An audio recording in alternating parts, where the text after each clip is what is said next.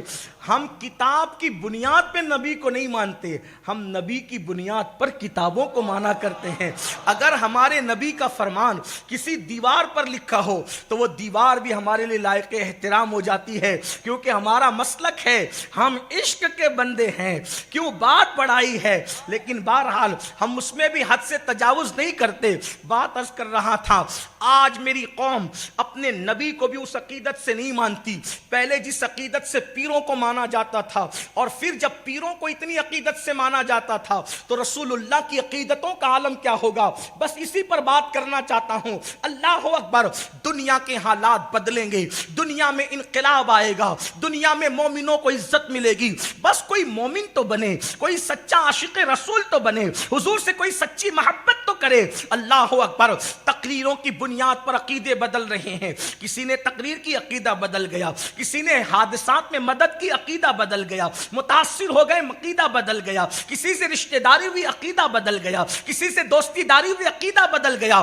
یاد رکھو میری قوم کے جوانوں، جس وقت بدر کے میدان میں فاروق اعظم نے کہا تھا یا رسول اللہ مجھے اجازت دو کہ میں اپنے ماموں پر حملہ کروں، مولا علی نے کہا تھا یا رسول اللہ اجازت دے کہ وہ میرا چچا جو ہے وہ سامنے کی طرف ہے میں اس پہ حملہ کروں. مصعب ابن عمیر نے کہا تھا حضور اجازت دو کہ میں اپنے بھائی پر حملہ کروں، کیونکہ آج سے پہلے ہمارے جتنے رشتے تھے وہ خون اور برادری اور وطن کی بنیاد پر تھے.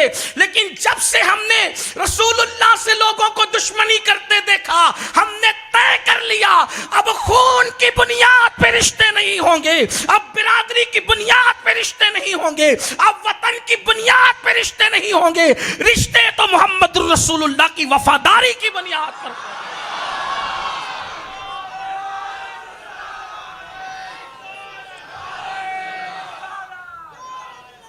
قرآن مقدس یوں فرماتا ہے لا تجد قوما یؤمنون باللہ والیوم الآخر یعادون من حاد اللہ ورسولہ ولو كانوا آباءهم او ابناءهم او اخوانهم او عشیرتهم اولئک كتب في قلوبهم الایمان وأیدهم بروح منه ويدخلهم جنات تجری من تحتها الانہار خالدین فیها رضی اللہ عنہم ورضوا عنہ اولئک حزب اللہ الا ان حزب اللہ هم المفلحون. اللہ فرماتا ہے کہ تم ہرگز ان لوگوں کو نہ پاؤ گے جو اللہ رسول پر ایمان لاتے ہیں. یعنی جو اللہ رسول پہ ایمان لائے گا اگر وہ دیکھے گا کہ میرا باپ نبی کا غدار، تو قرآن کہتا ہے وہ اپنے باپ کو بھی چھوڑے گا. وَلَوْ كَانُوا آبَاءَهُمْ، وہ باپ نہیں دیکھے گا. ہندوستان میں ہم تقریر کر رہے ہیں، پوری دنیا تک پہنچے گی. لوگ کہتے ہیں یہ کون سا مذہب ہے؟ ہم کہتے ہیں کسی کو پسند آئے نہ آئے ہمارا مذہب یہی ہے، سب کچھ محمد الرسول اللہ ہے. اللہ کے بعد ہم نے جس کو سب کچھ مانا ہے وہ محمد الرسول اللہ ہے. اقبال کہتے بمصطفیٰ برسا خیشنا کے دی ہم اوست اگر بہو نہ رسیدی تمام بولہ بیست. پورا کے پورا دین محمد الرسول اللہ کا نام ہے. جو ان کے قریب آیا وہ مومن ہو گیا، جو ان سے دور گیا ابو لہب میں اور اس میں کوئی فرق نہ رہا. اور میرے امام کہتے اللہ کی سرتاب قدم شان ہے یہ انسان ہی انسان، وہ انسان ہے یہ۔ قرآن تو ایمان بتاتا ہے انہیں، ایمان یہ کہتا ہے میری جان ہے یہ۔ انہیں مانا، انہیں جانا، نہ رکھا غیر سے کام، للہ الحمد میں دنیا سے مسلمان گیا۔ قرآن کہتا ہے وَلَوْ كَانُوا آبَاءَهُمْ، اگر ان کا باپ اللہ رسول کو اذیت دینے والا ہے، انکار کرنے والا ہے، اللہ رسول کا دشمن ہے، وہ اپنے باپ کو چھوڑیں گے، او ابناہم اپنے بیٹوں کو چھوڑیں گے، او اخوانہم اپنے بھائیوں کو چھوڑیں گے، او عشیرتہم وہ اپنے رشتہ داروں کو چھوڑ دیں گے، اگر رشتہ دار حضور کے دشمن ہوئے تو۔ یہ اس کا مفہوم ہے۔ یا اللہ جب سب کو چھوڑیں گے تو بچتا کیا ہے؟ باپ چھوڑا، بھائیوں کو چھوڑا، رشتہ داروں کو چھوڑا، بچتا کیا ہے؟ تو اللہ فرماتا ہے انعام تو دیکھ کیا دیتا ہوں، اولئک کتب فی قلوبہم الایمان، میں ان کے دلوں پر ایمان کی مہر لگا دیتا ہوں، ان کے دلوں پر ایمان کو نقش کر دیتا ہوں۔ مولا سب چھوڑا، مصیبت آئے گی تو مدد کون کرے گا؟ تو کہتا ہے وَأَيَّدَهُمْ بِرُوحٍ مِّنْهُ، پھر جبریل کے ذریعے سے اس کی مدد کرتا ہوں۔ جو رسول اللہ کے مضبوط دیوانے بنے، جو آقا کریم کے سچے شہدائی بنے، اللہ فرماتا ہے وَأَيَّدَهُمْ بِرُوحٍ مِّنْهُ، اپنی طرف کی روح سے ان کی مدد کرتا ہوں، جبریل کے ذریعے سے مدد کرتا ہوں۔ مولا جبریل کے ذریعے سے مدد کا، پھر اور کیا ہوتا ہے؟ اسی پہ بس نہیں۔ وَيُدْخِلُهُمْ جَنَّاتٍ تَجْرِي مِن تَحْتِهَا الْأَنْهَارُ خَالِدِينَ فِيهَا، پھر اس جنت میں ان کو داخل کریں گے جس کے نیچے نہریں جاری ہوگی، اور اس جنت میں وہ ہمیشہ ہمیشہ رہیں گے۔ اور یہ سب سے بڑا انعام اب جس کا ذکر ہو رہا ہے، اس سے بڑا انعام کوئی نہیں۔ فرماتا ہے رضی اللہ عنہم ورضوا عنہ، اور پھر وہ اللہ سے راضی ہیں، بلکہ پہلے فرمایا رضی اللہ عنہ ورضوا عنہ، اللہ ان سے راضی ہے، وہ اللہ سے راضی ہے۔ اور پھر کیا کہا؟ اولئک حزب اللہ، اور وہ لوگ اللہ کی جماعت ہے۔ الا ان حزب اللہ هم المفلحون، اور آگاہ ہو جاؤ اللہ ہی کی جماعت کامیاب ہے۔ بات کیا چل رہی تھی؟ لوگ حضور کو آج ایسا نہیں مانتے جیسے پہلے کے لوگ اپنے پیروں کو مانتے، اور پیر کو جب ایسا مانتے تھے تو حضور کو کیسا مانتے ہوں گے، اس کا اندازہ آج کی یہ عقل نہیں کر سکتی۔ تو میں جو عرض کر رہا تھا، ہمارے مرشدوں میں سے ایک مرشد ہے میر عبد الواحد بلگرامی رحمۃ اللہ علیہ، ان کے حوالے سے عرض کر رہا ہوں کہ پیر کو کیسا مانتے تھے، ذرا اس کو سن لیں۔ آج تو شرم آتی ہے نا، چار لوگ دیکھ رہے ہوں تو بزرگوں کے احترام میں شرم آتی، اس کا مطلب دل میں احترام نہیں ہے، رسم کے اعتبار سے احترام ہے۔ بابا فرید الدین گنج شکر رحمۃ اللہ علیہ کے ایک سچے اور صادق مرید ہیں، جسے دنیا محبوب الہی خواجہ نظام الدین اولیاء کے نام سے جانتی ہے، سلطان المشائخ حضرت خواجہ نظام الدین اولیاء محبوب الہی۔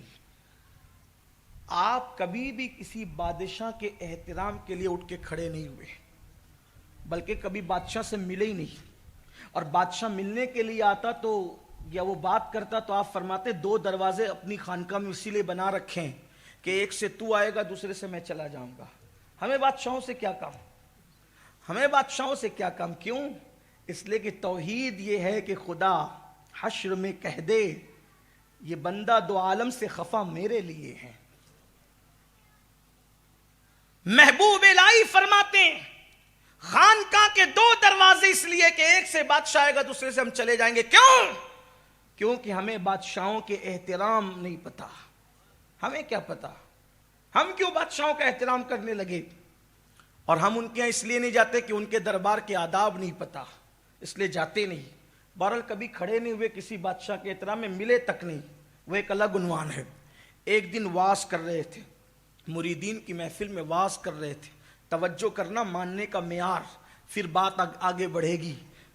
واز فرما رہے، واز کرتے کرتے اٹھ کر کھڑے ہو گئے، واز روک کر، بیان روک کر اٹھ کر کھڑے ہو گئے۔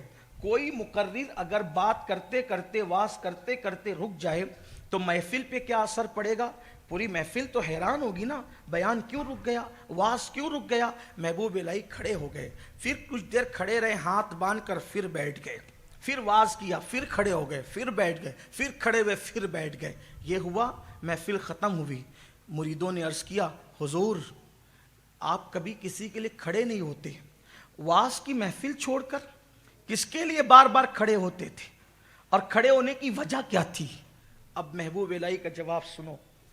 پھر کہتا ہوں جن کو ہضم نہیں ہوتا وہ چھوڑ دیں، لیکن چونکہ ہم عشق و محبت والے لوگ ہیں، صوفیہ اور اولیاء کے ماننے والے لوگ ہیں، حضرت محبوب الہی نے فرمایا میرے یارو، میرے پیر بھائیوں، میرے نبی کے غلاموں، میرے مرشد کے غلاموں، جب میں تمہارے درمیان واز کر رہا تھا تمہارا چہرہ میری طرف تھا، میرا چہرہ دروازے کی طرف تھا، تو دراصل بات یہ تھی کہ میرے پیر و مرشد بابا فرید الدین گنج شکر کی خانقاہ جو پاک پٹن میں ہے، اس پاک پٹن کے اندر ایک گلی ہے، مرشد کی گلی، اس گلی میں ایک کتا رہتا ہے، اس کتے کے کلر کا کتا، وہ کتا نہیں، وہ کتا نہیں، اس کتے کے کلر کا، جو مرشد کی گلی میں کتا رہتا ہے اس کے رنگ سے جس کا رنگ ملتا ہے، اس رنگ کا کتا آج میری نظروں سے گزرا، وہ اپنی خانقاہ کے دروازے سے گزرا، تو میں نے سوچا یہ تو مرشد کی گلی کے کتے کے مشابہ ہے،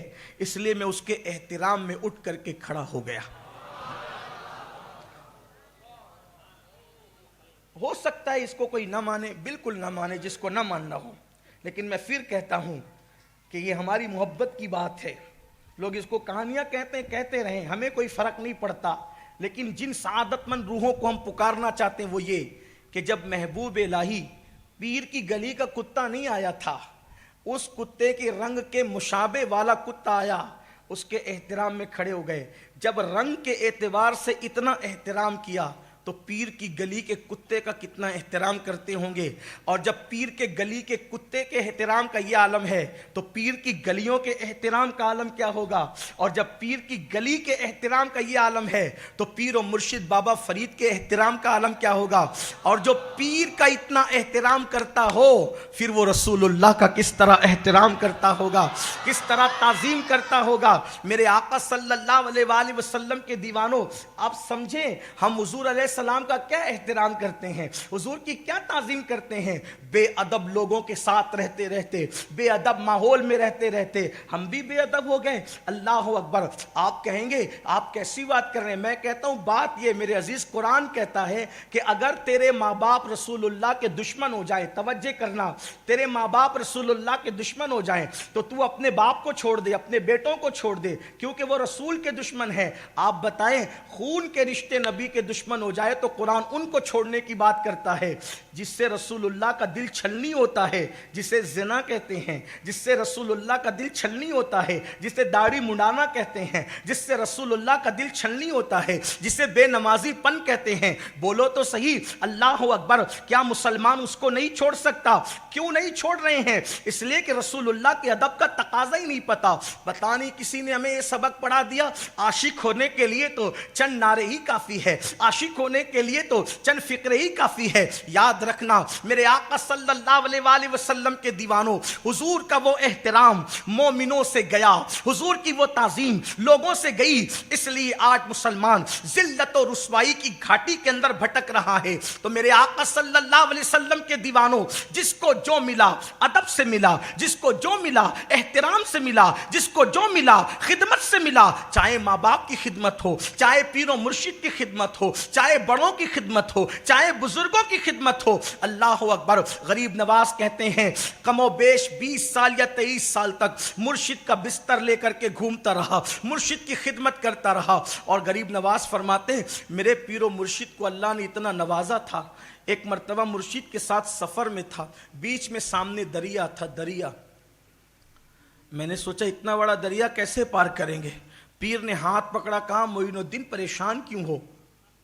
ہاتھ پکڑ کے کہا پریشان کیوں؟ آنکھ بند کرو، آنکھ بند کی کہا آنکھ کھولو، تو کہتے ہیں کہ ہم دریا کے اس پار تھے۔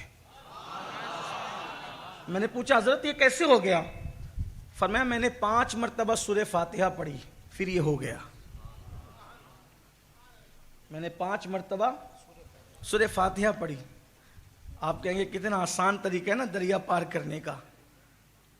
بات یہ ہے کہ بادہ اور جام تو وہی ہے, سرائی اور میخانہ تو وہی ہے. کوئی ساقی بھی تو ایسا آئے, کوئی ساقی بھی تو ایسا آئے. لوگوں کو اس پہ بھی ہنسی آتی, 5 بار سورہ فاتحہ پڑھ کے کیسے پہنچ گئے. میں نے کہا عثمان ہارونی بن, حرام کھا رہا ہے, 50 بار بھی سورہ فاتحہ پڑھے گا تو نالی بھی پار نہیں کرنا, نالا بھی پار نہیں کرنا. ہنسنے کی بات نہیں, لیکن وہ لوگ تھے ہڈی کو چمڑا لگ گیا مگر کبھی حرام نہیں کھایا. آج کتنے مسلمان ہیں جن کی زبانیں حرام سے محفوظ ہیں؟ کتنے مسلمان ہیں جو حرام سے محفوظ ہیں؟ دیکھو ذرا, جانچو ذرا. آپ کہیں گے جن کے سود کے دھندے ہیں, جن کی تھیٹریں چل رہی ہے, جن کے شراب کے دھندے, وہی حرام کھاتے ہیں؟ نہ, وہ تو کھاتے ہی ہیں. جو جھوٹ بول کر کے کمائے وہ بھی تو حرام ہے, جو دھوکہ دے کر کمائے وہ بھی تو حرام ہے, جو عیب دار چیزوں کو اچھا بنا کر کے بتائے اور بے عیب بتا کر کے بیچے وہ بھی تو حرام ہے. کیا اسلام کا یہ نظریہ بھول گئے؟ اسلام صرف نماز روزے کا مذہب نہیں, اسلام تو تجارت بھی سکھانے آیا تھا. ایک مرتبہ غلہ ایک شخص بیچ رہے تھے, حضور علیہ السلام گئے اور غلے میں ہاتھ ڈال دیا. اندر ہاتھ ڈالا تو ہاتھ بھیگ کر کے نکلا. آقا نے فرمایا اللہ سے ڈر, بھیگا ہوا غلہ اندر ڈال دیا اور سوکھا ہوا اوپر رکھ دیا, دھوکہ دینے کے لیے. مومن کبھی دھوکہ نہیں دیتا.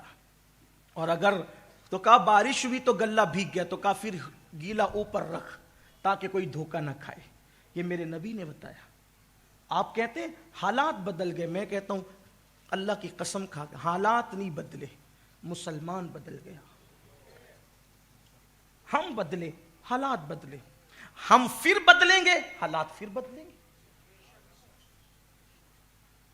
خواجہ عثمان ہرونی غریب نواز اور دیگر مریدوں کے ساتھ بیٹھے ہوئے ہیں. ایک بوڑھا آتا ہے لکڑی ٹیکتے ہوئے روتے دھوتے, اور حضرت عثمان ہارونی سے کہتا ہے حضرت ایک تکلیف میں ہوں, خدا را کچھ کریں. آپ نے کہا کیا ہوا؟ بہت رویا, آنسو خشک کیے تو پوچھا کیا بات ہے؟ کہا کہ میرا بچہ گم ہو گیا, برسوں ہو گئے. اب میں سوچتا ہوں کہ آپ سے دعا کراؤں, آپ دعا کریں اس کے لیے کہ وہ مجھے مل جائے.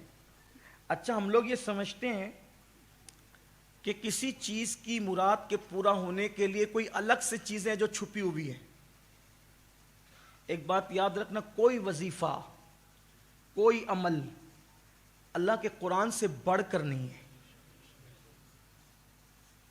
اگر کوئی کہتا ہے نا کہ یہ عمل مجھے حضرت خضر علیہ السلام نے دیا, یہ عمل مجھے فلاں ولی نے دیا, فلاں بزرگ نے دیا, فلاں بزرگ نے دیا. پہلی بات تو خضر ملتے کتنوں کو ہے, اور حضرت خضر علیہ السلام کی عظمتیں سر آنکھوں پر, ہر ولی کی, بزرگ کی, پیر فقیر کی اہمیت سر آنکھوں پر. لیکن آپ سے کہتا ہوں کہ جو کتاب اللہ نے دی ہے اپنے محبوب کے ذریعے سے, اس سے بڑھ کر کیا ہے؟ لوگ ڈھونڈ رہے ہیں ہمیں اس میں اعظم چاہیے. لوگ آ کر کے پوچھتے ہیں ہمیں اس میں اعظم چاہیے. میں نے کہا اس میں اعظم کیا ہے؟ اس میں اعظم کیا چیز ہے؟ اس میں اعظم تو بس اتنا ہی ہے کہ جس دن تو اللہ کو صدق دل سے پکارے اور اس دن تیرے پیٹ میں حرام نہ ہو. دل سے پکار اس حالت میں کہ تیرے پیٹ میں حرام نہ ہو. جس نام سے پکار وہی اس میں اعظم ہے. اور کیا اس میں اعظم؟ اور لوگ بیوقوف بنا رہے ہیں آپ کو, کہ اتنے ہزار دو, ہمارے پیر نے بتایا اس میں اعظم تو ہم بتائیں گے, پھر یہ کرو تو ہم بتائیں گے, وہ کرو تو. میں نے کہا کہ کیا چیز ہے؟ اگر آپ کو کوئی کہتا ہے نا کہ فلاں نام لو, اور اگر آپ غفلت میں لیتے ہیں تو وہ اس میں اعظم نہیں ہے. اس میں اعظم تو وہی ہے جو آپ دل کی گہرائیوں سے. اور ایک بات میں آپ سے کہتا ہوں, جب اللہ کے رسول نے فرمایا کہ جب کوئی بندہ ایک مرتبہ میرے اللہ کو پکارتا ہے اللہ, تو میرا اللہ 3 مرتبہ کہتا ہے لبیک یا عبدی، لبیک یا عبدی، میرے بندے میں حاضر ہوں، میرے بندے، میرے بندے میں حاضر ہوں، میرے بندے میں حاضر ہوں۔ باپ کہتا ہے میرا بیٹا تو پھولتا ہے، ماں کہتی میرا بیٹا تو پھولتا ہے، استاد کہتا ہے میرا شاگرد تو پھولتا ہے، پیر کہتا ہے میرا مرید تو پھولتا ہے۔ نادان جب تو ایک بار یا اللہ کہتا ہے تو 3 مرتبہ میرا اللہ کہتا ہے میرے بندے۔ کوئی پکارے نا اللہ کو، اللہ کو چھوڑ کے سب کو پکارے، اور کوئی مدد نہیں کر سکتا دنیا کا انسان۔ اللہ کو پکارو، صدق دل سے پکارو، پیٹ کو حرام سے پاک کر کے پکارو، پھر دیکھو اس کی مدد۔ عثمان ہارونی سرکار مریدوں کے ساتھ بیٹھے، وہ روتا ہے، حضور میرا بچہ گم ہو گیا، برسوں بیت گئے، ڈھونڈا نہیں ملا، کرم کر دیں، دعا کر دیں مل جائے۔ حضرت عثمان ہارونی نے کیا فرمایا؟ کچھ لوگوں کو یہ باتیں بری بھی لگتی ہوگی، میں کوئی اللہ والوں کے خلاف بولنے نہیں آیا، جو سچا اہل سنت کا مسلک ہے وہی پیش کرتا ہوں اور اپنی ذمہ داری پہ پیش کروں۔ میں اس لیے یہ بات کر رہا ہوں کہ آج کل لوگوں کو بیوقوف بنایا جا رہا ہے، قرآن چھوڑ کر کے سب پڑھایا جا رہا ہے، قرآن سے دور ہو گئے۔ حضور نے کیا پڑھا؟ جو رسول پوری کائنات کے مشکل کشا تھے، جب ان پر مشکل آئی تو انہوں نے کیا پڑھا؟ مولا علی جنہیں ہم مشکل کشا مانتے ہیں، جب ان پر مصیبت اور مشکل آئی تو انہوں نے کیا پڑھا؟ صدیق اکبر جن کے صدقے ہماری مشکلیں ٹلتی ہیں، جب ان پہ مشکلیں آئی تو انہوں نے کیا پڑھا؟ جب حضور مشکل میں آئے بظاہر وہ جنگوں کی مشکلات، تو حضور کی زبان پہ کیا تھا؟ حسبنا اللہ و نعم الوکیل، قرآن میں ہے۔ اس کو بھی ہمارے بزرگوں نے اسم اعظم کہا۔ یہ حسبنا اللہ و نعم الوکیل، یہ وہ وظیفہ ہے اگر کوئی عشاء کے بعد 450 بار پڑھنے کا عادی ہو جائے اور وہ اس پر سختی کے ساتھ عمل کرے، وہ جو سوچے گا، ابھی سوچ مکمل نہ ہوگی، اللہ اس کا کام پورا فرما دے گا۔ شرط کیا ہے؟ عالم ہونا، حافظ ہونا، قاری ہونا، مفتی ہونا، ڈاکٹر ہونا، ٹیچر ہونا، کوئی شرط نہیں۔ شرط بس اتنی ہے، ایک تو یقین کا ہونا اور دوسرا حرام سے پیٹ کا خالی ہونا۔ میں پھر کہتا ہوں آپ سے، سارے وظیفے پڑھ ڈالو، عورتیں ہی پڑھ رہی ہے بہت سے وظیفے، لوگ مانگتے ہیں یہ وظیفے اتنا پڑھتے ہیں حضرت اتنا اور دو، میں کہتا ہوں کم پڑھو، کم پڑھو لیکن پیٹ پر توجہ دو۔ شوہر آپ کا حرام لا کر کے کھلا رہا ہے، آپ 16 سیدوں کے روزے رکھے، 10 بیویوں کے روزے رکھے، اور بھی روزے رکھیں اور بھی رکھیں، دن بھر بھوکے رہیں، شام کو حرام سے افطار کریں، لوگوں کے خون سے افطار کریں۔ غوث پاک کہتے ہیں کہ جو حرام سے افطار کرتا ہے وہ لوگوں کے خون سے افطار کرتا ہے۔ لوگوں کو یہ باتیں اچھی نہیں لگتی۔ اپنا دین بالکل سچا سچا، سیدھا سیدھا، 2 اور 2 + 4 کی طرح بالکل سیدھی سیدھی بات ہے، اور بہت مشکل نہیں ہے ہمارا دین، یا دین پہ چلنا بھی مشکل نہیں ہے، بہت مرتبے پا سکتے ہو۔ یقین چاہیے، اللہ رسول کے فرامین پر عمل چاہیے، پھر دیکھو کیسے کرم کی برسات ہوتی ہے۔ تو خواجہ عثمان ہارونی کے پاس مرید کہتا ہے، وہ بوڑھا کہتا ہے مریدوں کے سامنے، حضور بچہ گم ہو گیا، کچھ کیجیے۔ آپ نے مریدوں سے فرمایا، پہلے آپ نے آنکھ بند کر کے مراقبہ کیا، پھر سر اٹھایا اور فرمایا ایک بار سورہ فاتحہ 3 بار قل ہو اللہ پڑھو، اس کے بچے کے لیے دعا کرو۔ ہر ولی کی زندگی میں آپ کو سورہ فاتحہ ملے گی۔ سورہ فاتحہ یہ وہ سورت ہے کہ اللہ کے رسول فرماتے، ایک دن جبریل امین آ کر کے کہتے ہیں یا رسول اللہ، نہ یہ سورت توریت میں تھی، نہ انجیل میں تھی، نہ زبور میں تھی، اگر یہ سورت توریت میں ہوتی تو موسیٰ علیہ السلام کا کوئی امتی یہودی نہ ہوتا، اگر یہ انجیل میں ہوتی تو عیسیٰ علیہ السلام کا کوئی امت جو ہے وہ اس طریقے سے گمراہی کا شکار نہ ہوتا جیسے وہ گمراہ ہوئے، یہ سورت زبور میں ہوتی تو زبور کے ماننے کا دعویٰ کرنے والوں کے لوگ سور اور بندر کی طرح نہ بنتے۔ یہ وہ سورت ہے جو اللہ نے صرف آپ کی امت کے لیے رکھا تھا، اس جیسی سورت اللہ نے کسی کو نہیں دی۔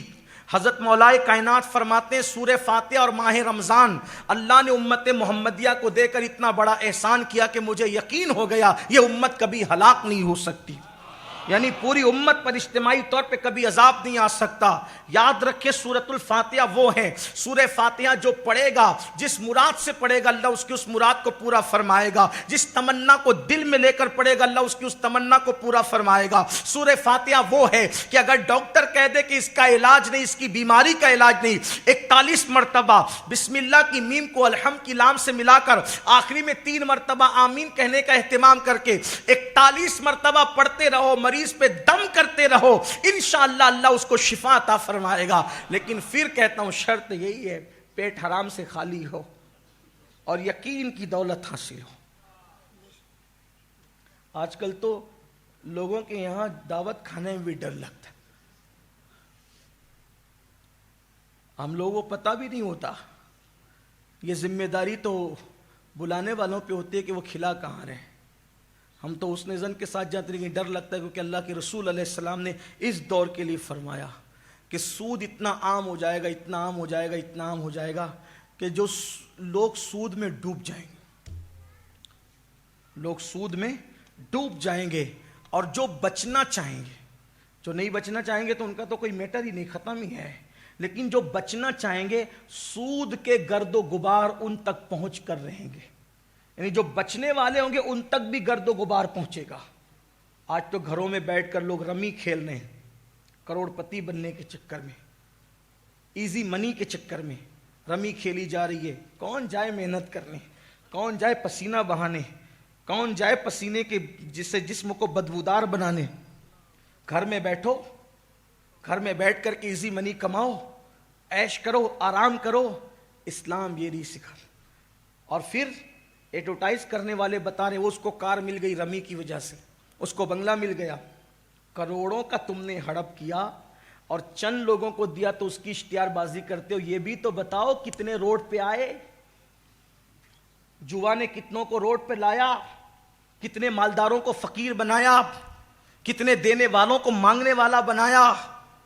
اسلام یوں ہی منع نہیں کرتا، ایزی منی کے چکر میں اپنی حلال کمائی کو برباد مت کرو۔ اسلام ایزی منی کی بات نہیں کرتا، اسلام محنت کی بات کرتا ہے، اسلام مشقت کی بات کرتا ہے۔ یاد رکھنا جو ایزی طور پر آتا ہے وہ ایزی طور پر چلا بھی جاتا ہے، اور جو محنت کی کمائی سے آتا ہے وہ ہمیشہ رہتا ہے۔ اس لیے اپنے جوانوں سے کہتا ہوں محنت سے کمانا سیکھو، ایزی منی کے چکر میں اپنے باپ داداؤں کی حلال میں روزی کو، حلال دولت کو تباہ اور برباد نہ کرو۔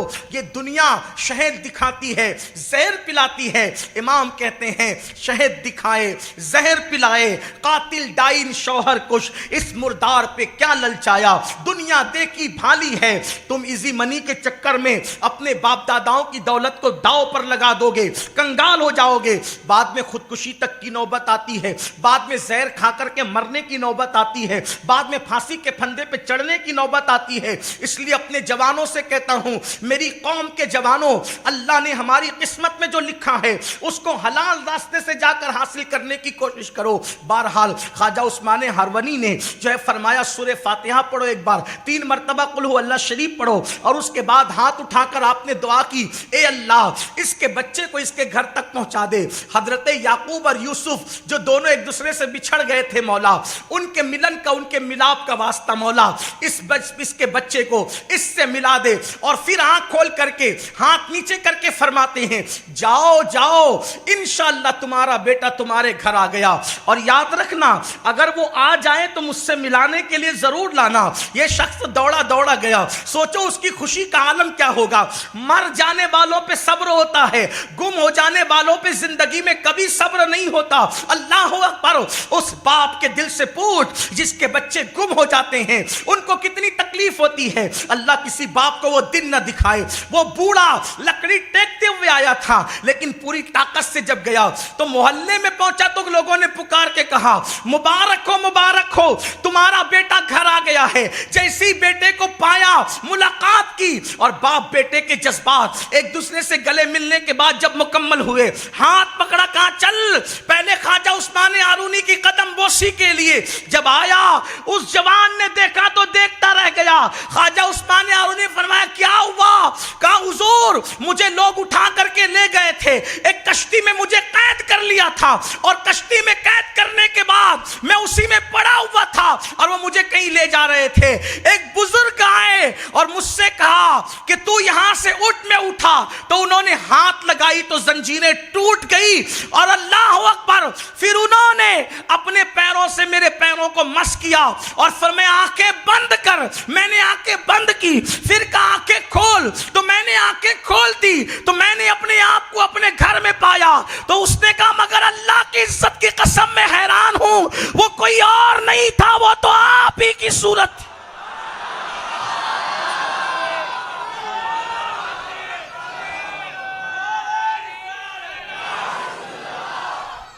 سرکار خواجہ عثمان ہروانی فرماتے چپ رہو چپ رہو چپ رہو، خاموش کیا۔ میرے اور آپ کی طرح ہوتا تو سینہ پھلا کر کے، جیسے کچھ بگڑے ہوئے لوگ کہتے ہیں کہ میری چھاتی بھی 56 کی ہے، تو وہ بھی 56 کی چھاتی بنا کر کے کہتا کہ دیکھا میری کیا کرامت ہے۔ لیکن ولی کرامت چھپایا نہیں کرتے، ولی کرامت کو چھپایا کرتے۔ ولیوں کی پہچان تو یہ بھی ہے نا کہ وہ چھپانے والے نہیں ہوتے، وہ تو کہتے ہیں کہ چھپاؤ، اس لیے کہ جس کو یار کا پتہ ملتا ہے پھر وہ مجمع میں نہیں آتا، وہ تو مجمع سے بھاگتا ہے۔ مجمع کا شوق اس کو ہوتا ہے جس کو یار نہیں ملتا۔ غریب نواز فرماتے ہیں یار کا پتہ ملتا ہے تو یار کا پتہ ملنے کی پہلی پہچان یہ ہے کہ وہ سب سے بھاگ کر تنہائی میں جاتا ہے، اس لیے کہ دو عالم سے کرتی ہے بیگانہ دل کو۔ عجب چیز ہے لذت آشنائی، شہادت مقصود مطلوب مومن، نہ مال غنیمت نہ کشور کشائی۔ تو اس بوڑھے باپ نے کہا اچھا آپ نے یہ کام کیا؟ آپ نے چپ رہے۔ تو پھر اس نے کہا کہ آج بھی ایسے اللہ والے موجود ہیں دنیا میں جو اتنے بڑے ہو کر اپنے آپ کو چھپاتے، انہی کو خواجہ عثمان ہارونی کہتے ہیں۔ اپنی گفتگو سمیٹتے ہوئے سرکار غریب نواز فرماتے ہیں میرے پیر و مرشد سرکار عثمان ہارونی ہمیشہ یاد الہی میں مصروف رہتے تھے۔ پھر وہ مریدوں کے پاس جب مرید جمع ہو جاتے آتے اور آ کر کے کچھ دیر نصیحت کرتے۔ اچھا یہ اللہ والے تقریریں ایسے ہم جو لوگ جو لمبی چوڑی کرتے ہیں ایسے نہیں کرتے، وہ بس آ کر بیٹھتے مریدوں میں، چند منٹ بولتے اور وہ چند منٹ ہی لوگوں کے دلوں میں انقلاب پیدا کر دیتے۔ لیکن آج ہماری کم نصیبی یہ ہے، وائز قوم کی وہ پختہ خیالی نہ رہی، طبع برقی نہ رہی، شعلہ مقالی نہ رہی، رہ گئی خالی ازاں رس روح بلالی نہ رہی، فلسفہ رہ گیا تلقین غزالی نہ رہی۔ اللہ اکبر، اذانیں وہ تھی دی اذانیں کبھی یورپ کے کلیساؤں میں اور افریقہ کے تپتے ہوئے صحراؤں میں، دشت تو دشت ہے دریا بھی نہ چھوڑے ہم نے، بحر ظلمات میں دوڑا دیے گھوڑے ہم نے۔ یہ حالت تھی، اذانیں وہ ہوتی تھی، ادھر اللہ اکبر کی صدائیں بلند ہوتی تھی، لوگوں کے دامن دل کھچ کر کے مسجد کی طرف آتے تھے۔ اللہ اللہ، نہ وہ دل رہے نہ وہ آوازیں رہی، اس لیے کہ اقبال ہی نے کہا تھا کہ نہ وہ عشق میں رہی گرمیاں، نہ وہ حسن میں رہی شوخیاں، نہ وہ عشق میں رہی گرمیاں، نہ وہ حسن میں رہی شوقیاں، نہ تو غزنوی میں تڑپ رہی، نہ تو خم ہے زلف ایاز میں، نہ ادھر یہ ہے نہ ادھر وہ ہے، یہ بھی نہیں وہ بھی نہیں۔ اللہ اللہ، اللہ کرے ہم حقائق کی طرف آئیں، رسموں سے نکلے۔ تو غریب نواز کہتے ہیں میرے مرشد تھوڑی دیر بیٹھ کر لوگوں کو نصیحت کرتے تھے۔ اب ایک محفل پڑھ کر اپنی محفل ختم کروں۔ بات غریب نواز بیان کرنے، بیان کس نے کی؟ خواجہ عثمان، اور انہوں نے کس کے حوالے سے کی؟ خواجہ مودود چشتی، ان کے حوالے سے کی۔ اب سنیے، محفل سجی تھی۔ غریب نواز فرماتے ہیں میرے مرشد نے آخر الزمان پر اس دن ملفوظات فرمائے۔ آخر الزمان مطلب آخری دور، جس دور سے ہم لوگ اب قریب قریب گزر رہے ہیں، ہم لوگ آخری دور کے لوگ ہیں۔ آخری دور میں حضرت خواجہ عثمان ہروانی کہتے ہیں کہ میرے مرشد کے مرشد حضرت خواجہ مودود چشتی، انہوں نے فرمایا کہ مولا علی نے فرمایا۔ دیکھو تسلسل، عثمان ہارونی سے غریب نواز بیان کر رہے ہیں اور غریب نواز بیان کر رہے ہیں خواجہ عثمان ہارونی سے، عثمان ہارونی خواجہ مودود چشتی سے، خواجہ مودود چشتی مولائے کائنات سے۔ اب مولائے کائنات کس سے بیان کر رہے ہیں؟ مصطفیٰ جان رحمت سے، اسی پہ بات مکمل ہوگی۔ فرمایا آخری زمان، آخری جب دور آئے گا، آج کل آخری زمان پر بھی بہت ڈیبیٹ چل رہی ہے، اسلامی اسکالرز بہت آگے ہیں، یوٹیوب پر ہنگامہ مچا ہے، اور میری قوم بھی آخری زمان کے بارے میں، آخری دور کے بارے میں بہت جاننا چاہتی ہے۔ ہم ہی آخری ہے میرے بھائی، لیکن آخری اتنے نہیں ہیں، ابھی اور بھی دنیا باقی ہے۔ تو فرمایا مولائے کائنات کے حوالے سے خواجہ مودود چشتی نے اور سرکار عثمان ہارونی کہتے ہیں اور غریب نواز اس کو بیان کرتے ہیں کہ جب آخری دور آئے گا تو گناہ اتنے کثرت سے ہوں گے کہ بستیاں تباہ ہوگی، بستیاں ویران ہوگی۔ اب بستیاں جو ویران ہوگی کیسے ہوگی اس کا تذکرہ نہیں کیا، بہت پردے نہیں اٹھائے، لیکن آج کا ماحول دیکھ کر کے لگتا ہے ویران کیسے ہوگی؟ فسادات ہوں گے۔ ویران کیسے ہوگی؟ بم برسیں گے۔ ویران کیسے ہوگی؟ میزائل برسیں گے۔ ویران کیسے ہوگی؟ سرخ آندھیاں اٹھے گی۔ سرخ آندھیوں کا مطلب کیا؟ یعنی کہ جب بموں کے دھماکے اور میزائل کے زور سے جب لوگوں کو مارا جائے گا تو لوگوں کے خون اور خاک مل کر، خاک و خون مل کر جب ہوا اڑے گی تو آندھیاں سرخ ہوگی۔ ایک اس کی توضیح اور تشریح یہ بھی کی گئی ہے۔ اب میری قوم کے جوانوں، تباہی کے بارے میں کیا کہا گیا؟ دل کے کانوں سے سنو، بات مکمل ہوتی ہے۔ حالانکہ آپ کے ملفوظات ایسے ہیں کہ ایک ایک ملفوظ پر اگر گفتگو کی جائے تو گھنٹوں چاہیے، لیکن اتنی بات سن لیں تو فرمایا کہ بستیاں تباہ ہوگی، گناہوں کے سبب سے تباہ ہوگی۔ جب گناہ کثرت سے ہو جائیں گے تو تباہ ہوگی۔ اور پھر خواجہ عثمان ہرونی غریب نواز کو کہتے ہیں بابا معین کہ کس طریقے سے گناہ ہوں گے؟ فرمایا کہ گناہوں کی وجہ سے مدینہ منورہ تک ویران ہوگا، اور مدینہ منورہ جو ویران ہوگا وہ قحط سالی کی وجہ سے، یعنی اہل مدینہ پر قحط طاری کر دیا جائے گا، لقمے کے لوگ محتاج ہو جائیں گے، لوگ کھانے کھانے کو محتاج ہو جائیں گے۔ سوچو گناہوں کا اثر بستی پر کیا پڑتا ہے، بستیاں کیوں تباہ ہوتی ہے، بستیاں کیوں ویران ہوتی ہے۔ میں نہ کسی لیڈر کی مخالفت کرنے آیا، نہ کسی کی حمایت کرنے آیا، لیکن آپ سے کہنا چاہتا ہوں یہ تخت پر بیٹھنے والے جتنے دنیا بھر کے لیڈر ہیں، بادشاہ ہیں، صدور ہیں، وزراء ہیں، یہ صرف کٹ پتلی ہے۔ ہوتا وہی ہے جو میرا اللہ چاہتا ہے۔ خدا کی مرضی جو ہوتی ہے دنیا میں وہی ہوتا ہے، اور دنیا میں وہ کیوں ہوتا ہے؟ ہمارے اعمال کے سبب۔ ہم بنتے ہیں تو حالات بنتے ہیں، ہم بگڑتے ہیں تو حالات بگڑتے ہیں۔ غریب نواز کے مرشد فرماتے ہیں جب گناہ عام ہو جائیں گے، گناہوں کی کثرت ہوگی تو مدینہ منورہ میں قحط طاری ہو جائے گا۔ مدینہ منورہ میں قحط کا ہونا بہت اہمیتوں کا حامل ہے، اس پر آپ کی توجہ ہونا چاہیے، اس لیے کہ مدینہ منورہ کی زمین وہ ہے جہاں سے لوگوں کو خیرات تقسیم ہوتی ہے، جہاں سے روزیاں تقسیم ہوتی ہے۔ امام کہتے ہیں مدینے کے خطے خدا تجھ کو رکھے غریبوں فقیروں کے ٹھہرانے والے۔ کوئی فقیر مدینے میں جا کر کبھی بھوکا نہیں مر سکتا۔ خدا نے جن کو مدینہ منورہ دکھایا ہے وہ جانتے ہیں کہ مدینہ منورہ میں کبھی بھوک نہیں ہوتی۔ اللہ اکبر، وہاں لوگوں کو روزی ملتی رہتی ہے، بلکہ واللہ تاللہ باللہ ہم نے تو یہاں تک دیکھا ہے اگر یہ سوچا کہ یہ ڈش مل جائے تو تھوڑی دیر کے بعد کوئی لا کر کے پیش کرتا نظر آ رہا ہے۔ اللہ اکبر، یہ حال ہے۔ آج گنہگاروں کی سوچ پر اتنا انعام ہے تو اللہ والوں کو کتنا نصیب ہوتا ہوگا۔ اللہ اکبر۔ تو میرے آقا صلی اللہ علیہ وسلم کے دیوانوں، مدینہ طیبہ قحط سالی کی وجہ سے ویران ہوگا، اور کتنا ویران ہوگا، کتنا ویران ہوگا۔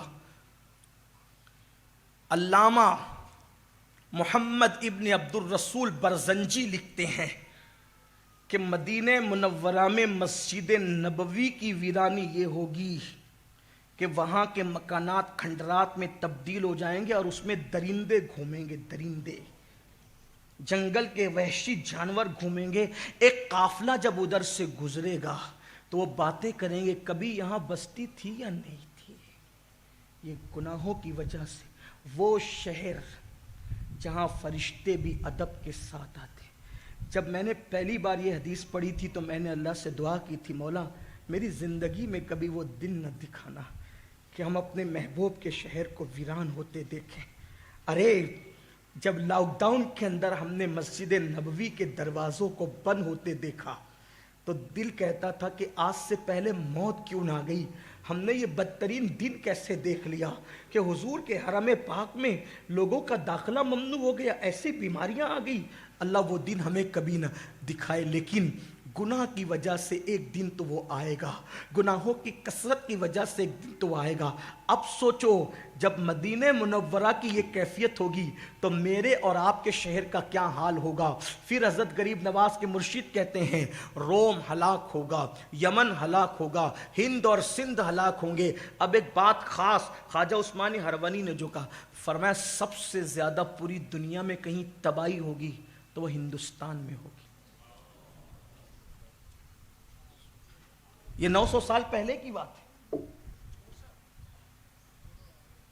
خواجہ عثمانی ہارونی کہتے سب سے زیادہ تباہی ہندوستان میں ہوگی۔ کیوں ہوگی پتہ ہے؟ اس لیے کہ قوم لوط کا عمل اس ہندوستان میں ہو رہا ہوگا۔ وجہ بتائیں گے، وجہ بتائیں۔ وہاں کے لوگ لوط علیہ السلام کی قوم نے جو بدترین بدکاری کی تھی، بدفعلی کی تھی، وہ کام کریں گے تو پوری دنیا میں سب سے زیادہ تباہی ہند میں ہوگی۔ تمہید لکھی جا رہی ہے، تباہی کے تانے بانے بنے جا چکے ہیں، حالات تیزی کے ساتھ کروٹ لے رہے ہیں۔ کوئی کچھ نہیں، کوئی کچھ نہیں، ہم ذمہ دار ہم ہیں۔ سیاسی لیڈران جو تقریر کریں ان وہ اپنے ذمہ دار ہیں، لیکن ہم لوگ تو سب مذہب کے آئینے میں دیکھتے ہیں نا۔ اول چیز جلدی جلدی پڑھتا ہوں، جو ملفوظات ہے اس کا مفہوم آپ کے سامنے پیش کروں۔ قوم لوط کا عمل ہوگا، اور وہ کیا ہے؟ بچے ہیں، خواتین ہیں، بہت واضح نہیں کرتا لیکن اتنا ضرور کہتا ہوں، مرد مرد کے ساتھ بدی کریں گے، عورتیں عورتوں کے ساتھ بدی کرے گی، اور یہ فعل زنا سے بدتر ہے۔ اور میری اپنی معلومات کے مطابق چونکہ ہم ماحول میں رہتے ہیں، لوگوں کے درمیان رہتے ہیں، چونکہ ہمارا تعلق ایک دینی دعوت کی تنظیم سے ہے، ہم لوگ عوام کے درمیان رہنے کے عادی ہے، نوجوانوں کے مسائل سن کر ان کے مسائل کے حل کرنے کا ایک اپنا ذوق ہے۔ یاد رکھنا پھر بھی 80% نوجوان اس فعل بد میں مبتلا ہیں، حتیٰ کہ رمضان المبارک میں بھی یہ بدی ہو رہی ہے ہمارے ملک ہندوستان کے اندر، اور یہ زنا سے بھی بدتر ہے، اور بڑی معذرت کے ساتھ مسجدوں میں بھی ہو رہی ہے، علمی دانشگاہوں کے اندر بھی ہو رہی ہے، گھروں میں بھی ہو رہی ہے، دوستوں کے نام پہ بھی ہو رہی ہے۔ یہ بدی اتنی بدترین ہے، اگر کوئی اس فعل بد میں مبتلا ہے، اور اس کا سب سے بڑا ذمہ دار انٹرنیٹ کا جنگل ہے، جس میں گندی فلمیں دیکھتے ہیں، بری فلمیں دیکھتے ہیں، ننگی تصویریں دیکھتے ہیں، ننگے مناظر دیکھتے ہیں، تو اپنے آپ پہ کنٹرول نہیں کر پاتے، اور اس کے بعد جو ہے وہ ایک دوسرے کے ساتھ فعل بد میں مبتلا ہوتے ہیں۔ اللہ اکبر! حالات کیا ہیں؟ فرمایا گیا زانیوں کو جو سزا ملے گی قیامت میں، اس سے بڑی سزا یہ بد فعل بد کرنے والوں کو ملے گی۔ کیا سزا ملے گی؟ وہ دنیا میں کہیں بھی مریں گے، کہیں بھی مریں گے، کہیں بھی مریں گے، دنیا میں کہیں بھی مریں گے، فرشتے رات گزرنے سے پہلے ان کو ان کی قبر سے نکال کر وہاں لے جا کر کے پھینک دیں گے جہاں قوم لوط پر عذاب آیا تھا، جہاں قوم لوط پر پتھر برسے تھے، وہ اپنی قبروں میں بھی نہیں رہیں گے، اور قیامت کے دن جب وہ اٹھیں گے تو وہ سور کی شکل میں اٹھیں گے، خنزیر کی شکل میں اٹھیں گے۔ اے میری قوم کے جوانوں، اگر تم اپنے ملک کو تباہی سے بچانا چاہتے ہو، اپنی نگاہوں میں پاکیزگی پیدا کرو۔ میرے عزیز جوان، یہ انٹرنیٹ کا جنگل تجھے تباہ کر دے گا، یہ انٹرنیٹ کا جنگل تجھے برباد کر دے گا۔ انٹرنیٹ استعمال کرو، میں منع نہیں کرتا، علماء کی تقریریں سنو، مشائخ کی گفتگو سنو، نعت رسول سنو، بزرگوں کا کلام سنو، لیکن خدا کے لیے اس راستے نہ جانا، بائیں راستے نہ جا مسافر سن، مال ہے راہ مال پھرتے ہیں، خدا کے لیے اپنے حال پہ رحم کرو، اپنے ملک ہندوستان پہ رحم کرو۔ آج سے 9 صدیاں پہلے میرے مرشد کے مرشد، غریب نواز کے مرشد خواجہ عثمان ہروانی نے شیخ مودود چشتی کے حوالے سے، انہوں نے مولا علی کے حوالے سے بیان کیا تھا، یہ ہوگا یہ۔ اس لیے اگر بری موت سے مرنا ہے، مرنے کے بعد سور بننے سے بچنا ہے، اللہ اکبر، سور کی شکل میں قیامت کے دن اٹھنے سے بچنا ہے، نگاہوں کو پاک کر لو۔ اور جانتے ہو کوئی مرد کسی مرد کو بدی کی نظر سے دیکھے، بدی کی، صرف بدی کی نظر۔ امام حسن بصری کے ایک مرید نے ایک خوبصورت لڑکے کو بدی کی نظر سے دیکھا، بدی کی نظر، کوئی تشریح نہیں کر سکتا، اس لیے کہ میرے بڑے بھائی اسٹیج پر موجود، علماء ہمارے مفتی صاحب سب لوگ موجود۔ حیا کا دامن بھی پکڑنا ہے اور قوم کا دکھڑا بھی پیش کرنا ہے۔ کچھ لوگ مجھ سے کہتے ہیں کہ آپ یہ بات بیان کرتے ہیں، میں نے کہا میں نہ کہوں تو پھر کون کرے؟ اگر لوگ مجھے 4 گالیاں دے لے پسند ہے، لیکن ہم تو بزرگوں کے فرمان پیش کر کے رہیں گے۔ اللہ کرے کوئی آگاہ ہو جائے۔ خواجہ حسن بصری کے مرید نے ایک لڑکے کو دیکھا پاپ کی نظر سے، اور پھر کہا حضور کتنا خوبصورت تھا وہ لڑکا۔ فرمایا تو نے لڑکے کو دیکھا پاپ کی نظر سے، ایک دن تو اس کی وجہ سے مصیبت میں مبتلا ہوگا، اور تقریباً 40 یا 50 سال کے بعد، یعنی زندگی کے آخری وقت میں، وہ حافظ قرآن تھا، پورا قرآن بھول گیا، اور جب قرآن بھول گیا وہ، تو خواجہ حسن بصری سے کہا حضور اب تو سورہ فاتحہ بھی زبان پہ نہیں آتی۔ خواجہ حسن بصری نے فرمایا تو نے ایک لڑکے کو کیا پاپ کی نظر سے نہ دیکھا تھا؟ یہ اسی کی نحوست ہے کہ تو قرآن بھول۔ اب آپ مجھے بتاؤ، جو صرف پاپ کی نظر سے کسی چہرے کو، خوبصورت چہرے کو دیکھے، وہ قرآن اور سورہ فاتحہ تک بھول جاتا ہے، تو جو قوم انٹرنیٹ پر ننگی عورتوں کو رات بھر دیکھے، اس قوم کا کیا حال ہوگا؟ اس قوم کی کیفیت کیا ہوگی؟ پھر خواجہ عثمان ہرونی فرماتے ہیں نمازیں ضائع کی جائے گی، نمازیں ضائع کی جائے، دیکھ لو نمازیں ضائع کی جائے گی۔ نماز کی کوئی اہمیت رہی؟ کوئی اہمیت ہے؟ صرف اشارے دے کر چلتا ہوں کہ صحابہ فرماتے ہیں جو رسول اللہ کے دور میں نماز پڑھتا تھا ہم اسی کو مسلمان سمجھتے تھے۔ جو نماز پڑھتا ہے مسلمان ہے، اور جو نماز نہیں پڑھتا مسلمان نہیں۔ وہاں یہ تھا۔ اب یہ جو انڈین اسلام آپ نے جو گڑا ہے نا اپنی مرضی سے، پھر اس میں جمعہ بھی نہیں پڑھو، پھر بھی آپ مسلمان ہی رہتے ہو، پھر جنتی بھی رہتے ہو۔ لاک ڈاؤن میں کتنے سدھرے؟ ایک بزرگ مجھ سے ملے 2 دن پہلے، انہوں نے کہا لاک ڈاؤن میں چند سدھرے، مٹھی بھر، اور باقی تو جو جمعہ پڑھتے تھے وہ جمعہ پڑھنا بھی چھوڑ دیا۔ گھر میں بیٹھ کر جمعہ چھوڑنے کی جو عادت بنی، اب وہ مسجد میں نہیں آتے۔ جو کم جمعہ بھی نہ پڑھے، سوچو تو صحیح، تباہی نہ ہوگی تو کیا ہوگا؟ بربادی نہ ہوگی تو کیا ہوگا؟ نمازیں ضائع ہو رہی ہے۔ فجر میں کتنے آتے ہیں؟ ارے اتنے بڑے جلسے میں کتنے لوگ ہیں جو عشاء پڑھ کر آئے اور جو جا کر کے فجر پڑھیں گے؟ برا مت ماننا۔ کتنی خواتین ہیں جو نماز کی پابندی کرتی ہیں، کتنی عورتیں جو نماز کے پابند ہیں۔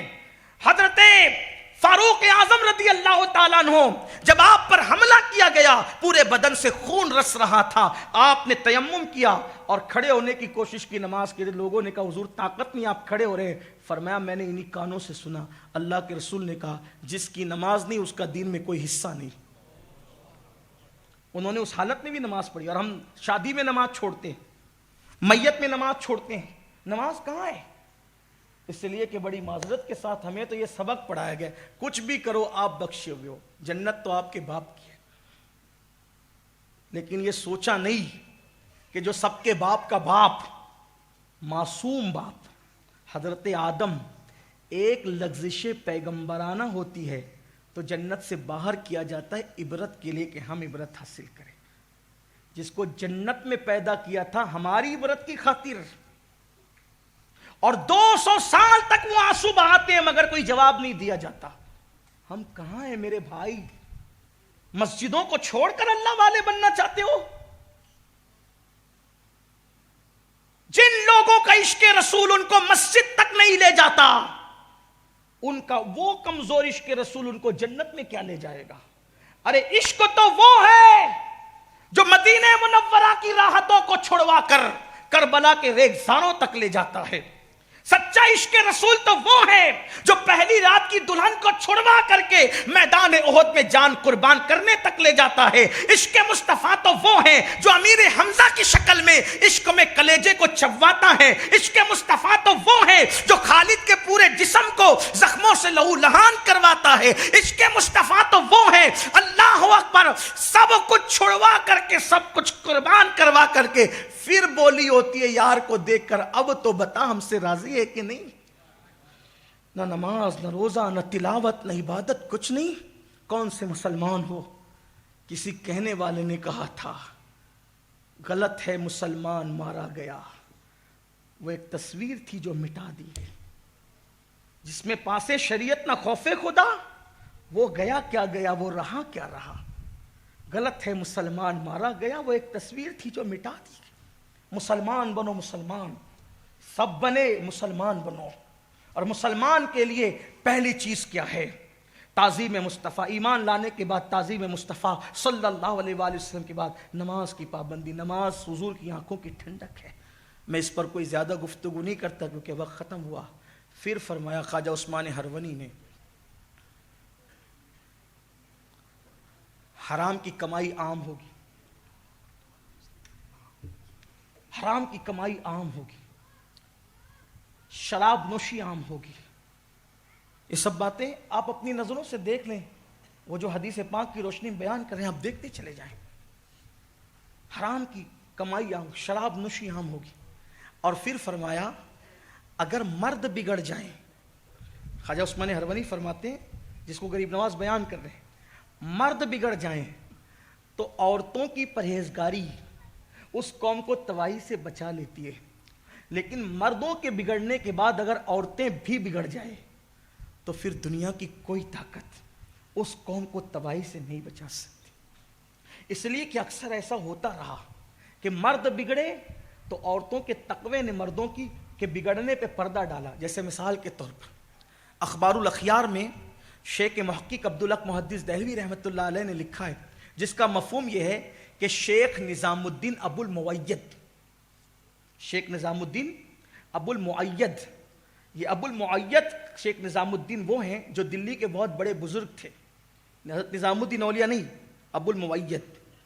تو ان کا حال یہ تھا کہ جب دلی میں بارش رک گئی, باران رحمت بند ہو گیا, لوگوں نے استسقا پڑھی, وظائف پڑھے, یہ کیے وہ کیے, دعائیں کی, بارش نہیں ہوئی. دلی میں دھوپ کڑاکے کی رہی. شیخ نظام الدین ابو المعید کے پاس لوگ آئے اور آنے کے بعد کا حضور لوگ دعائیں کر چکے, استسقا پڑھ چکے, وظائف پڑھ چکے, بارش نہیں ہوتی. آپ نے فرمایا رکو انشاءاللہ ابھی بارش ہوگی. ایک دھاگا لے کر آئے. دھاگا, توجہ کرنا, میری مائیں اور بہنیں یہاں ہیں تو ان سے بھی چاہتا ہوں توجہ کرنا. شیخ نظام الدین ابو المعید ایک دھاگا لے کر آئے.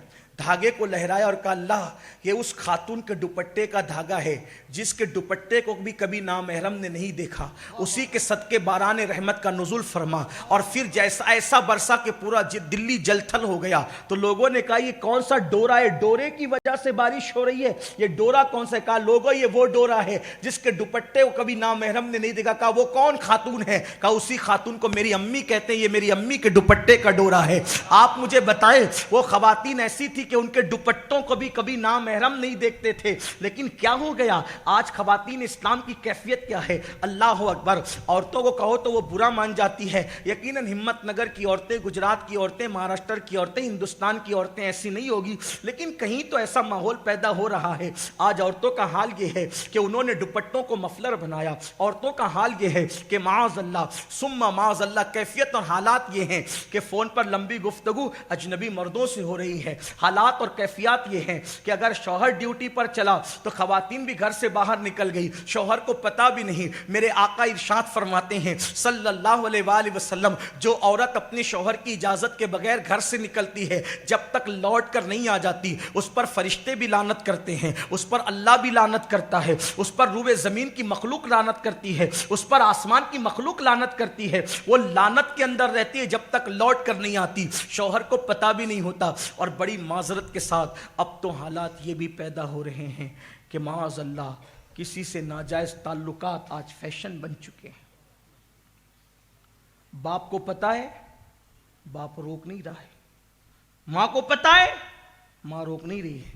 اور بڑی بہنوں کا کردار تو اتنا مشکوک ہو گیا ہے کہ بڑی بہنیں گائیڈ کر رہی ہے، بلکہ حالات یہ ہے کہ چھوٹی بہن بڑی بہن کو، بڑی بہن چھوٹی بہن کو سپورٹ کر رہی، کبھی بھاوج ننن کو سپورٹ کرے، کبھی ننن بھاوج کو سپورٹ کرے۔ آپ سوچو تو صحیح کن حالات سے ہم گزر رہے ہیں، اور پھر کہتے ہیں ہم تباہ ہو رہے ہیں۔ یہ بات ہنسنے کی نہیں ہے، یہ تو ڈوب کر مرنے کی بات ہے۔ ایک دور وہ گزرا ہے، دور، اس دور کو میں کیا کہوں، جس دور میں نبی کی شہزادی کے دوپٹے کو کبھی چاند و سورج نے نہیں دیکھا۔ آپ تصور کریں، خواتین ذرا سوچیں، ایک دن تقویٰ وہ ہے، ایک دن تقویٰ اس منزل پر ہے کہ سیدہ کائنات، مخدومہ کائنات سیدہ فاطمۃ الزہرا کے دوپٹے کو کبھی چاند و سورج کی بات کر رہا ہوں، مردوں کی نہیں۔ میرے امام کہتے ہیں جس کا آنچل نہ دیکھا مہو مہر نے، اس ردائے نزاہت پہ لاکھوں سلام۔ قصور ہمارا ہے، ہم نے بیٹیوں کو سیریل تو دکھایا، سیدہ فاطمہ کی سیرت نہیں پڑھائی۔ ہم نے گھر کی عورتوں کو فلمیں تو دکھائی، لیکن ہم نے سیدہ عائشہ کا کردار کبھی نہیں پڑھایا، ام المومنین سیدہ خدیجۃ الکبریٰ کا کردار نہیں پڑھایا۔ حد ہے، حیرت ہے، کن حالات سے گزر رہے ہیں۔ ایک دور وہ تھا، عورتوں میں تقویٰ کتنا تھا، عورتوں میں پرہیزگاری کتنی تھی۔ اللہ اکبر، مجھے یاد آتا ہے کہ ہماری قوم کی بیٹیوں کے تقوی اور پرہیزگاری۔ ایک بیٹی کے تقوی کا حال یہ ہے کہ ایک مرتبہ ایک خوبصورت لڑکا ایک خوبصورت لڑکی کو دیکھتا ہے، اور وہ لڑکی کو دیکھ کے کہتا ہے، لڑکی تیری آنکھیں کتنی خوبصورت ہے، تیری آنکھیں کتنی خوبصورت ہے، تیری آنکھوں میں اتنی خوبصورتی اور حسن ہے کہ میرا دل چاہتا ہے کہ ان آنکھوں کے اندر میں گوتے لگاؤں۔ آج بھی کوئی ظالم کسی کے حسن کی تعریف کرتا ہے، اس لیے کہ سب ٹرین چل چکا ہے فلموں کا اور سیریلوں کا، اور ہر فلم اور ہر سیریل کا عنوان لڑکی ہے، عورت ہے۔ اچھا، لوگ چلاتے ہیں دیکھو ہم لڑکیوں کے کتنے خیر خواہ ہیں، اور یہ مسلمان ظالم ہے لڑکیوں کا۔ میں کہتا ہوں یہ الٹا چور کوتوال کو ڈانٹے والی بات ہے۔ تم عورت کو ننگی کر کے اس کے حمایتی بن رہے ہو، عورتوں کو بے نقاب اور بے حجاب کر کے تم ان کے مددگار بن رہے ہو۔ واللہ اسلام اور مسلمین جتنا عورت کی عزت کرنا جانتے ہیں، اتنا کسی میں ذوق اور شوق ہو ہی نہیں سکتا۔ ہمارے یہاں پورے قرآن میں کہیں سورۃ الرجال نہیں ہے، لیکن عورتوں کے نام سے سورۃ النساء ضرور موجود ہے۔ ہمارے یہاں عورت مطلب مریم، ہمارے عورت مطلب آسیہ، ہمارے عورت مطلب اما عائشہ صدیقہ، ہمارے عورت مطلب ام المومنین خدیجۃ الکبریٰ، ہمارے عورت مطلب سیدہ آمنہ خاتون، ہمارے عورت مطلب سیدہ فاطمہ بنت اسد، ہمارے عورت مطلب رسول اللہ کی نواسی سیدہ زینب بنت علی، ہمارے عورت مطلب ام کلثوم بنت علی، ہمارے عورت مطلب حضرت نفیسہ مصری۔ ہمارے عورتیں کیسی تھی؟ ایک مرتبہ حضرت بایزید بسطامی سفر میں ہیں، سفر میں حالت سفر میں پیاس لگی تو دیکھا ایک بڑھیا اپنے چہرے کو ڈھانک کر پانی نکال رہی ہے اور زمین پہ ڈال رہی ہے، پانی نکال رہی ہے زمین پہ ڈال۔ بایزید نے کہا، اما جان، اچھا اس وقت میں لہجے بھی کیا تھے نا، عمر سے بڑی ہوئی تو آپا جان کہا، بلکہ عمر سے بڑی ہوئی تو امی جان کہا، برابر ہوئی تو آپا جان کہا، چھوٹی ہوئی تو بیٹا کہہ دیا۔ آج تو بیٹا کہنے، بہن کہنے، ماں کہنے پر عورتیں بھی چڑھتی ہے، اور اگر کسی کو چچا اور بھیا کہہ دیا جائے تو ان کے ماتھے پر بھی شکن آنے لگتا ہے، مطلب دل میں کھوٹ ہے۔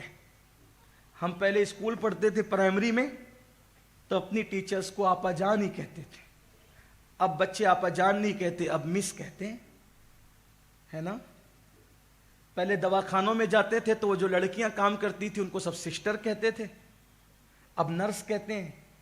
یہ اصطلاح بدلی کیوں؟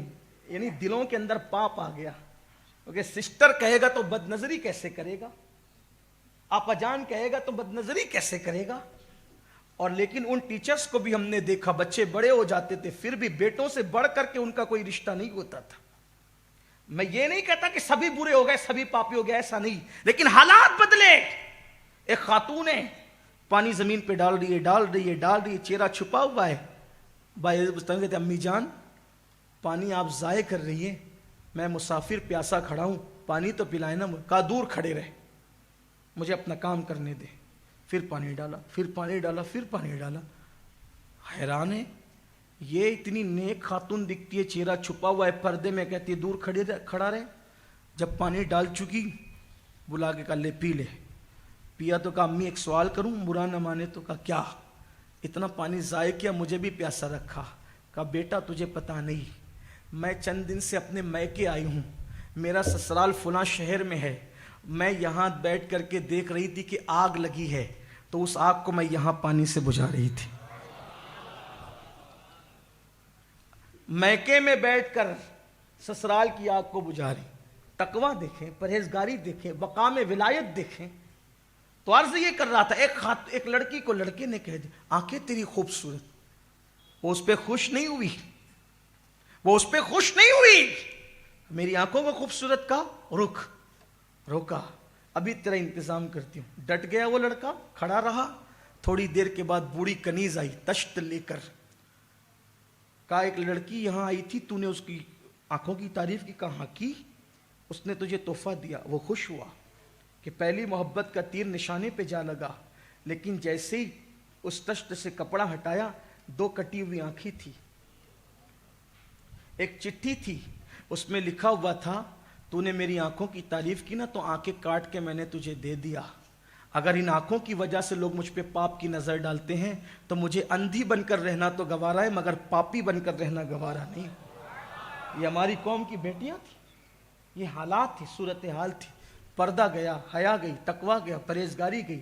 پتہ ہے اس لڑکے میں احساس جاگا، اس نے توبہ کی، اور توبہ کرنے کے بعد رات بھر روتا رہا۔ پھر صبح ہوئی تو سوچا غلطی کی بندے کے ساتھ اور معافی مانگ رہا ہے اللہ سے۔ یہی تو ہوتا ہے نا، دل دکھایا بندے کا، معافی مانگ رہے اللہ سے۔ اللہ فرماتا ہے جس نے میرے بندے کی حق تلفی کی، جب تک بندہ معاف نہیں کرے گا میں بھی معاف نہیں کروں گا۔ مصلی سے صبح اٹھا، چلو اس لڑکی سے معافی تو مانگے، ڈھونڈ لیں گے کہاں ہے۔ جب ڈھونڈنے کے لیے گیا تو دیکھا کہ لوگ روتے ہوئے ایک جنازہ اٹھا رہے ہیں اور پورا محلہ رو رہا ہے۔ نوجوان نے کہا یہ کس بزرگ کا جنازہ ہے کہ پورا محلہ رو رہا ہے؟ کہا کوئی بزرگ نہیں، ہمارے محلے کی ایک باغیرت بیٹی کا جنازہ ہے، کل کسی نوجوان منچلے نے اس کی آنکھوں کی تعریف کی تھی اور اس نے آنکھیں کاٹ کر اس کو دے دی، آنکھیں کاٹ کر دی لیکن برداشت نہ کر سکی، رات بھر تڑپتی رہی، صبح ہوتے ہوتے اس کا انتقال ہو گیا، اسی باغیرت بیٹی کا جنازہ نکل رہا ہے۔ تب اس نوجوان کو احساس ہوا میں نے بڑی غلطی کی، اس نے توبہ کی، اسی توبہ نے اس کو مقام ولایت تک پہنچا دی۔ ہماری قوم کی ہمیں اسی طرف آنا ہوگا۔ آخری جملہ خواجہ عثمان ہرونی کہتے ہیں، اگر برداشت کر سکتے ہیں تو کر لیں، نہیں تو مجھے معاف کر دیں۔ میں خواجہ عثمان ہرونی کے ملفوظات پڑھ رہا ہوں۔ عثمان ہرونی فرماتے ہیں جب قوم اتنی پاپی ہو جائے گی نا، اتنی پاپی ہو جائے گی قوم، تو آپ نے فرمایا پھر لوگ انسان کے بچے پیدا نہیں کریں گے، پھر لوگ کتیا کے بچے پیدا کریں گے۔ دکھنے میں تو انسان ہوں گے لیکن ان کے کردار کتیا کے بچوں کی طرح ہوں گے۔ اتنی سخت بات خواجہ عثمان ہارونی فرمائی۔ میں اس کو صرف نقل کر رہا ہوں، لیکن سوچو، ایک طرف اپنا کردار دیکھو، دوسری طرف اس کی نحوستیں دیکھو۔ کاش ہم اولیاء اللہ کا عرس مناتے تو ان کے ملفوظات پر بھی توجہ کرتے۔ اللہ مجھے آپ سب کو توفیق دے اور گفتگو